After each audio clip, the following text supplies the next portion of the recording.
Friends, আজ আমি বানাবো সরু পিঠা। তার জন্য চাল গুঁড়ি, নারকেল কোড়া, পরিমাণ মতো নুন নিয়ে গড়নাটা গুলিয়ে নিয়েছি। তাওয়াতে সরষের তেল মাখিয়ে গড়নাটা দিয়ে তালপাতা দিয়ে চারিপাশটা গোল করে মিলে দেব। তারপর কিছুক্ষণ ঢাকা দিয়ে ঢাকা খুলে নেব। পিঠেটা উল্টিয়ে নেব যাতে উপরটা কাঁচা না থেকে যায়। এখন শীতকাল, খেজুর গুড় দিয়ে পিঠে খেতে খুব ভালো লাগে।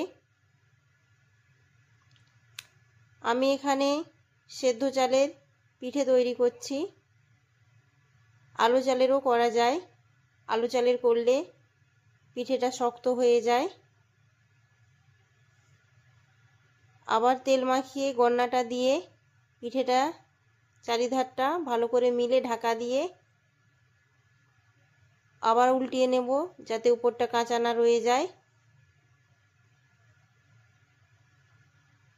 পিঠে তৈরি হয়ে গেছে। এবার খেজুর গুড়ে চুবিয়ে খেয়ে নেব।